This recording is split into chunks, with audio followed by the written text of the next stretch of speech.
پیش خدمت ہے زرد آنگن، تحریر اور آواز روحی فرخ۔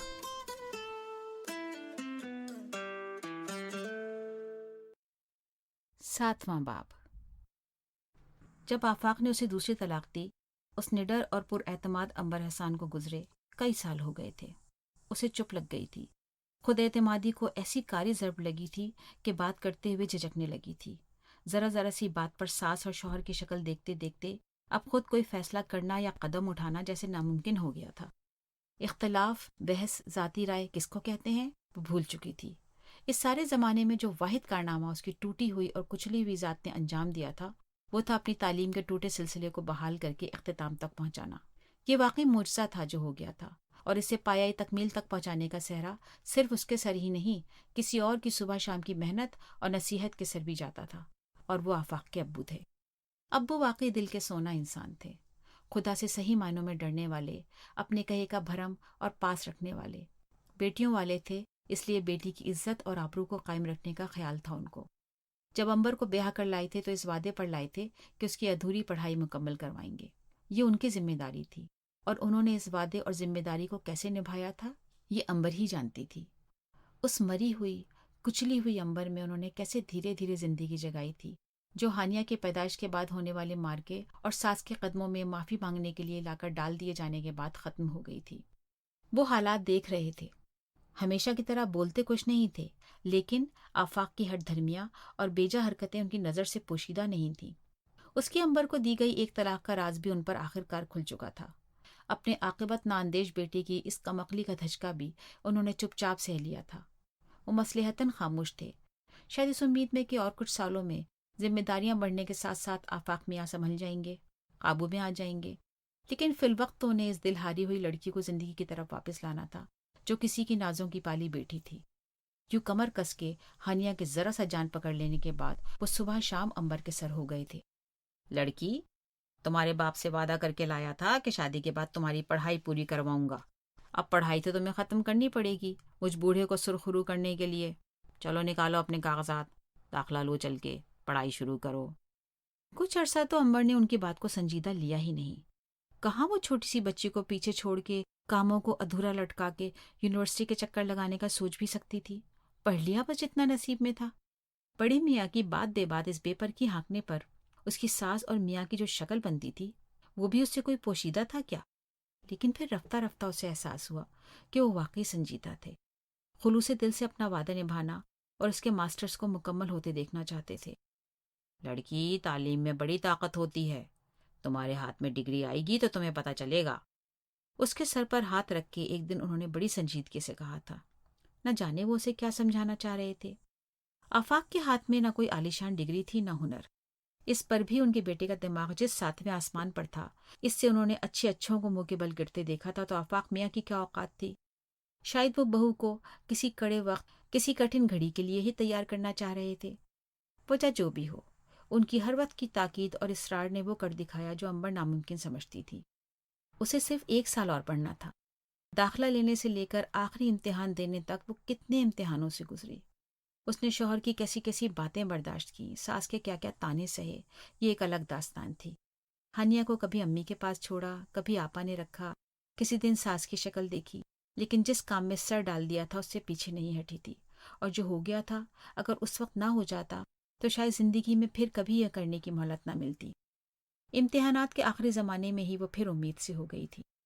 یہ مہلت اسے قدرت کی فیاضی سے شاید صرف اس لیے دی گئی تھی کہ وہ اپنی تعلیم مکمل کر لے، اور وہ اس میں سرخرو رہی تھی۔ یہ اس کی زندگی پر آفاق کے ابو کا ایک ایسا احسان تھا جو وہ مرتے دم تک نہیں بھول سکتی تھی۔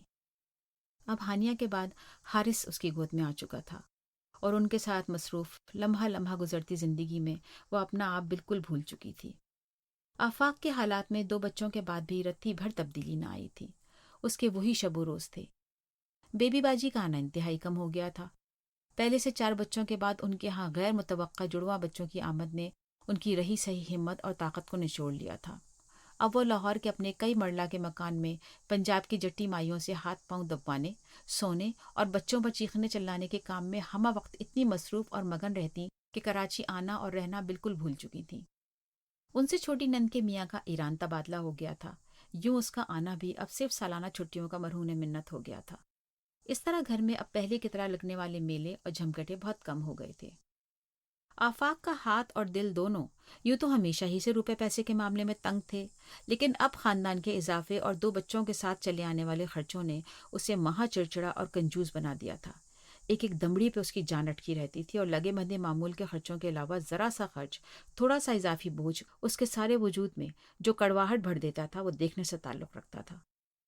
امبر حتی الامکان اپنے کام سے کام رکھتی، لگے بندھے پیسوں میں لگے بندھے خرچے پورے کرنے کی کوشش کرتی، لیکن کبھی کبھار کوئی اضافی خرچہ کچھ ایسا ناگزیر ہو جاتا کہ وہ لاکھ نہ چاہتے ہوئے بھی آفاق کے آگے سوالی بن جاتی، اور ایک ایسے ہی موقع پر آفاق نے پھر بلا سوچے سمجھے اپنے غصے اور جھنجھلاہٹ سے کھولتے دماغ کے ساتھ اس پر دوسری طلاق داغ دی تھی۔ آپا کے ہاں 3 بیٹوں کے بعد بیٹی ہوئی تھی، پورا خاندان اس کے وارث حقے تھا۔ آپا اور معین بھائی کی خوشی دیدنی تھی۔ سادہ مزاج کم خرچ بالا نشی والی آپا نے کبھی اپنے بچوں کی خوشیاں بہت دھوم دھام اور اہتمام سے نہیں منائی تھیں۔ معین بھائی کی نوکری معقول تھی، زندگی خوشحال تھی، لیکن اس طرح کے اللے تللے 3 بچوں کے ساتھ کرنے کا مطلب اپنے شوہر کو اس چیز کے لیے زیر بار کرنا تھا جس کا وہ آسانی سے متحمل نہیں ہو سکتا تھا۔ یوں دور اندیش اور قناعت پسند آپا کے بچوں کی سالگرہیں اور عقیقے گھر میں سسرال اور میکے کے افراد کے ساتھ سادگی سے ہو جایا کرتے تھے، لیکن یہ بیٹی بڑے ارمانوں کی تھی، اس لیے اس بار اس کا عقیقہ ذرا شاندار پیمانے پر ایک بڑے ریسٹورانٹ میں منعقد ہو رہا تھا۔ امبر اپنی آپا کی خوشی میں خوش تھی، لیکن یہ خوشی اپنی جگہ اور بھانجی کو اس خوشی اور تقریب کے حسب حال تحفہ دینے کی فکر اور پریشانی اپنی جگہ۔ سونے کی کوئی چھوٹی سی چھوٹی چیز دینے کی بھی نہ اس کی اوقات تھی اور نہ سوچ، لیکن بہرحال تحفہ یا رقم دینی تھی، اور ایسی دینا تھی جس سے اس کی اور اس کے شوہر کی عزت اور بھرم رہ جاتا۔ آفاق کے سارے گھر والوں کو عقیقے کی دعوت دینے معین بھائی اور ابا خود آئے تھے۔ سارے سسرال والے جانے کو تیار بھی تھے۔ اس کی ساس تحفے کے لیے کچھ کپڑے خرید بھی لائی تھیں، لیکن وہ اب تک آفاق سے کچھ لینے یا پیسے مانگنے کے بارے میں گم گو تھی۔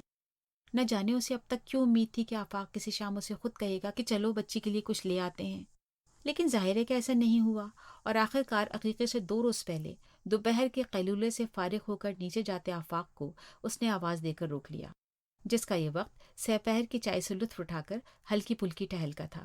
یوں عام طور پر دوپہر کی نیند لیے آفاق کا موڈ نسبتاً بہتر ہوتا تھا۔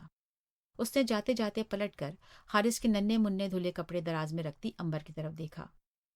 پرسوں عقیقے میں جانا ہے، امبر نے سوئے ہوئے حارث اور ہانیہ کی وجہ سے دھیمے سے کہا۔ تو آفاق کے جیسے واقعی کچھ سمجھ میں نہیں آیا۔ تو یہ کہ کچھ لینا دینا ہوتا ہے بچوں کو ایسے موقعوں پر، امبر نے پھر دبی آواز میں کہا۔ آفاق نے اس سے وہ جرح شروع نہیں کی جس کی اسے امید و توقع تھی، بلکہ خاموش کھڑا گردن موڑے جیسے اس لینے دینے کو دماغ میں تولتا رہا۔ امبر امید بھری نظروں سے اس کی طرف دیکھتی اپنے دماغ میں آئے درجنوں مناسب اور معقول تحفوں کی فہرست اس کے سامنے پیش کرنے کی منتظر رہی، لیکن وہ اتنا کہہ کر کمرے سے نکل گیا۔ اچھا دیکھتے ہیں، کچھ پیسے دے دیں گے۔ اس وقت امبر نے سکون کی کیسی گہری سانس لی تھی۔ جس جرح بحث اور چڑچڑاہٹ کے لیے وہ عقیقے کی دعوت ملنے کے دن سے تیار تھی، وہ مرحلہ کیسے خوش اسلوبی سے طے ہو گیا تھا۔ اگلے 2 دن اس کے اسی سکون کے زیر اثر گزر گئے۔ عقیقے والے روز ہانیہ پر اس کی امی کا اس موقع کے لیے بنوایا گیا غرارہ کیسا پیارا لگ رہا تھا۔ وہ بھی اس دن بہت اچھی طرح تیار ہوئی، اپنے میکی کی خوشی میں خوش، لیکن اس سکون کے پیچھے کیسا طوفان چھپا تھا اس کے فرشتوں کو بھی علم نہ تھا۔ سارا سسرال تیار ہو کر گھر کی واحد گاڑی میں کچھ دیر پہلے جا چکا تھا۔ انہیں حسب معمول ٹیکسی کرنی تھی۔ اپنی زرق برق ساڑی کے اوپر شال لپیٹے اس نے حارث کا بیبی بیگ کندھے پر ڈالا اور ہانیہ کا ہاتھ پکڑ کر کمرے سے نکل آئی۔ سیڑھیوں سے اتر کر لیونگ روم کے صوفے پر اس نے بیبی بیگ رکھا ہی تھا کہ آفاق باہر کا دروازہ کھول کر اندر داخل ہوا۔ چلو ٹیکسی آ گئی ہے۔ اس پر ایک نظر ڈالے بغیر اس نے آگے بڑھ کر ہانیہ کو گود میں اٹھایا اور باہر کی طرف قدم بڑھا دیے۔ لفافہ تو رکھ لیا ہے نا آپ نے؟ اس کے پیچھے سوئے ہوئے حارث کو کندھے سے ٹکائے اونچی ہیل پر ذرا سنبھل کر چلتی امبر نے بڑا سرسری سے پوچھا۔ کیا؟ آفاق نے دروازہ کھولتے ہاتھ روک کر پلٹ کر پوچھا۔ لفافہ پیسوں کا، کتنے رکھے آپ نے؟ امبر نے اس کے یکدم رک جانے پر اپنے بڑھتے قدم روک کر کہا۔ نکلو یہاں سے، وہ ہارن دینے لگے گا، ہمارے باپ کا نوکر نہیں ہے۔ آفاق نے لفافے کی بات یکسر سنی انسنی کرتے ہوئے پھر قدم بڑھا دیے۔ امبر نے پھر وہیں کھڑے کھڑے اسے آواز دی۔ آفاق بتاتے کیوں نہیں؟ آپ نے کہا تھا کہ پیسے دے دیں گے، وہی پوچھ رہی ہوں۔ اب آفاق نے برآمدے میں کھلنے والا دروازہ زور سے بند کر کے واپس اندر آتے ہوئے کہا، کچھ نہیں دے رہے ہم، کوئی ضرورت نہیں ہے ہمیں کچھ دینے کی۔ امی نے کہا ہے کہ وہ تحفہ دے رہی ہیں تو بس کافی ہے، اب چلو۔ اس نے گویا بات ختم کر دی۔ امی، تحفہ؟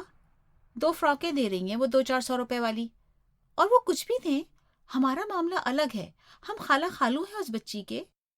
باہر سے ٹیکسی کا ہارن سنائی دیا۔ اپنی ماں کے تحفے کو اس طرح گنوانا آفاق کی آنکھوں میں وہ کینہ اور غصہ بھر لایا جس کے زیر اثر وہ کچھ بھی کر گزرتا تھا۔ اس نے آگے بڑھ کر ہانیہ کو صوفے پر پٹخا اور دانت کچکچاتے ہوئے بولا، خالہ خالو ہم بات میں ہیں، پہلے تم چھوٹی بہن ہو اپنی آپا کی۔ امی نے بھی کہا کہ تمہارا کوئی حق نہیں بنتا کچھ دینے لینے کا۔ اب چلنا ہے یا میں ٹیکسی کو چلتا کروں؟ مجھے ویسے بھی ان جھمیلوں کا کوئی ارمان نہیں ہے۔ اس نے پھر آگے بڑھ کر ادکھلا دروازہ تھام کے پلٹ کے دیکھا۔ بے بسی اور مایوسی سے امبر کی بڑی بڑی کاجل بھری آنکھوں میں آنسو بھر آئے۔ کس قسم کے لوگ ہیں یہ؟ اپنی نندوں کے بچوں کے ہنگاموں اور تقریبات میں اس نے اس طرح کے چھوٹے اور بڑے کی حق اور ناحق جیسی کسی بے سروپا بات کا شائبہ بھی نہیں دیکھا تھا۔ یہ سارے نادر فرمان اور دنیا سے انوکھے اصول صرف اور صرف بہو اور بیوی کے لیے ہی تھے۔ ٹیکسی والے نے اس مرتبہ جھنجھلا کر ذرا طویل ہارن دیا۔ ایسے خالی ہاتھ تو میں بھی نہیں جاؤں گی اپنی سبکی کروانے۔ آپ کی امی چلی گئی ہیں اپنی اونچی ناک کے ساتھ، بس کافی ہے۔ بہو کا کیا ہے، مذاق بنتا ہے بنتا رہے۔ اب اس نے ایک جھٹکے سے صوفے پر بیٹھ کر سینڈل اتار کر دور پٹکے اور تیز تیز سیڑھیاں چڑھتی اوپر چلی گئی۔ آفاق وہیں کھڑا اسے غصے سے بھری نگاہوں کے ساتھ گھورتا رہا۔ باہر سے ٹیکسی سٹارٹ ہونے کی آواز آئی۔ ڈرائیور ان پر لعنت بھیج کر چلتا بنا تھا۔ چھوٹی سی ہانیہ اپنا غرارہ سنبھالے صوفے پر چڑھی سہمی ہوئی نظروں سے ٹکر ٹکر یہاں وہاں دیکھ رہی تھی۔ ٹیکسی کے چلے جانے کی آواز پر بالآخر آفاق نے اب تک پکڑا کھلا دروازہ زوردار دھماکے سے بند کیا اور لپک کر 2 سیڑھیاں پھلانگتا کمرے کی طرف بڑھا۔ اب ہانیہ نے منہ بسور کر سسکیاں بھرنی شروع کر دی تھیں۔ ذلیل عورت، پھر تو نے وہی بکواس کی، 1000 بار تجھ سے کہا ہے کہ میرے ماں باپ کو بیچ میں نہ لایا کر۔ اب اوپر سے چیخنے چلانے اور لڑنے جھگڑنے کی بلند و بانگ آوازیں آنے لگی تھیں۔ اس شور میں کب ہانیہ نے زور زور سے رونا شروع کیا اس کے ماں باپ کو پتہ بھی نہیں چلا۔ کمرے میں ترکی بدرکی مار کا جاری تھا۔ حارث کچی نیند سے جاگ کر اپنی کاٹ میں لیٹا حلق پھاڑ پھاڑ کر رو رہا تھا۔ ذرا ذرا سی بات کا بتنگڑ بناتی ہے تو، ہر چیز میں نخرا، ہر بات میں بحث۔ ہاں کروں گی بحث جب میری عزت پر بن آئے گی تو۔ کس منہ سے خالی ہاتھ جلاتی دانت نکالتی پہنچ جاؤں میں اپنے میکے؟ آپ کو اپنی عزت کا خیال نہیں ہے، مجھے تو ہے۔ امبر بھی دو بدو چیخ رہی تھی۔ تیرا میکا 2 کوڑی کا، آئے دن کے چونچلے، روز روز کے جھمیلے، میکا ہے کہ نوٹنکی؟ جن عورتوں کے شوہروں میں دم ہوتا ہے وہ ایسے ہی اپنے ارمان پورے کرتی ہیں۔ ٹکھٹو کی بیوی کی کیا اوقات؟ یہاں تو بچوں کے دودھ اور ڈائپر کے لیے بھی ساس کے آگے ہاتھ پھیلانے پڑتے ہیں۔ بحث بڑھتے بڑھتے اس جگہ آ پہنچی تھی جہاں سے واپسی کے راستے کم از کم آفاق کے لیے بند تھے۔ کاہلی اس کی کمزوری تھی اور اس کمزوری کے ہاتھوں وہ مجبور تھا، لیکن اس کاہلی کا جتایا جانا خاص طور پر بیوی کی طرف سے اس کے ہوش و حواس اور عقل پر پردہ ڈال دیتا تھا۔ آج پھر اس نے امبر پر ہاتھ اٹھایا، اس کے بال نوچے، اس کی جھکی گردن کے ساتھ بازوؤں میں چھپے وجود پر لپک لپک کر ہتھڑ مارے اور پھولی سانسوں کے ساتھ چلا چلا کر بولے گیا، کسے نکھٹو کہا؟ کسے نکھٹو ہوں میں؟ اچھا پھر کیوں پڑی ہے میرے ساتھ یہاں؟ نکل یہاں سے، نکل۔ ہاں نکل جاؤں اگر میرا بس چلے تو، لیکن اس جہنم سے تو اب مر کر ہی چھٹکارا ملے گا۔ امبر نے روتے روتے سر اٹھا کر چیخ کر کہا، کیوں مر کر کیوں؟ ابھی چھٹکارا دے دیتا ہوں میں تجھے، اس جہنم سے نکلنے کا راستہ صاف کر دیتا ہوں، طلاق دیتا ہوں میں تجھے، جا جا جہاں تیرے سینگ سمائے۔ وہ بکتا جھکتا دروازے کو لات مارتا باہر نکل گیا تھا۔ امبر وہیں دیوار سے لگی لگی لٹی پٹی زمین پر بیٹھ گئی، اپنا چہرہ چھپائے روتی رہی، اپنی قسمت کو کوستی رہی، اپنی دوسری طلاق کے زخم کو کلیجے سے لگائے سسکتی رہی۔ حارث چیخ چیخ کر تھک کے سو گیا تھا۔ ہانیہ بھی نیچے صوفے پر اوندھی پڑی سسکتے سو گئی تھی۔ نہ جانے کتنی دیر گزر گئی، پھر کوئی آہستگی سے آ کر اس کے پاس بیٹھ گیا، اس کی جھکی گردن بازوؤں میں سے نکالنے کی کوشش کرتا۔ چلو اٹھو، نہ مجھے غصہ دلاؤ نہ یہ سب ہو، اٹھو اب، ابو کا فون آیا ہے تمہارے گھر سے، پوچھ رہے ہیں کہ اب تک کیوں نہیں پہنچے تم لوگ، اب چلو ورنہ اور بات بڑھے گی۔ تو یہ معاملہ تھا۔ ابو سے وہ ڈرتا تھا، اگر وہ نہ جاتے تو سوال جواب کے سلسلے اور تفتیش اور تحقیقات کے نتیجے میں اس دوسری طلاق دیے جانے کا راز کھل جانا تھا۔ یہ راز بالآخر کھلنا ہی تھا، لیکن ابھی اس کی دانست میں حالات قابو میں تھے۔